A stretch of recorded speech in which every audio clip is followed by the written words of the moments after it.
સુરતના અડાજણમાં ગઈકાલે મોડી રાત્રે 25 વર્ષ જૂના જનકપુરી એપાર્ટમેન્ટના 2 માળ એકાએક ધરાશાયી થતા લોકોમાં ડરનો માહોલ છવાયો। અડાજણ વિસ્તારનું આ જનકપુરી એપાર્ટમેન્ટ જર્જરિત હોવાથી ઘણા સમયથી તેને તોડી પાડવાની માંગણી કરવામાં આવી રહી છે અને આ કારણોસર જ થોડા સમય પહેલા આ એપાર્ટમેન્ટ ખાલી કરી દેવામાં આવ્યું હતું।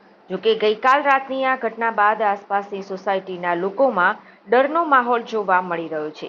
આ વિસ્તારમાં આવેલા પ્રતીક્ષા રો હાઉસમાં રહેતા રેશમા ચશ્માવાલાએ જણાવ્યું કે જનકપુરી એપાર્ટમેન્ટની બાજુમાં જ અમારું પ્રતીક્ષા રો હાઉસ આવેલું છે।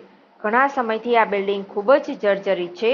અમને ડર લાગે છે કે ગમે ત્યારે આ બિલ્ડિંગ પડી શકે છે અને તેના કારણે અમારા ઘરને પણ નુકસાન થઈ શકે છે। આસપાસ રાહદારીઓ કે લોકો ઉપર પણ જો કાટમાળ પડે તો તેમને પણ જીવનું જોખમ રહેલું છે। વધુમાં તેઓએ જણાવ્યું કે આ સ્લેબ જ્યારે ધરાશાયી થયો ત્યારે અમે હેબતાઈ ગયા હતા અને ભૂકંપના આંચકા આવ્યાનો અનુભવ થયો હતો। અમે ઘરની બહાર નીકળ્યા તો ધૂળની ડમરીઓ ઉડી રહી હતી। રાતના સમયે ઘટના ઘટતા કોઈને ઈજા થઈ નથી। જોકે આ બિલ્ડિંગને વહેલાસર તોડી પાડવામાં આવે તે જરૂરી છે, નહીતર ભવિષ્યમાં તેના કારણે આસપાસના લોકોનું જીવન જોખમાઈ શકે છે। રેશમા ચશ્માના નામ છે। હું પ્રતીક્ષા રો હાઉસ હની પાર્ક પર રહું છું। આ બિલ્ડિંગ જનકપુરી છે।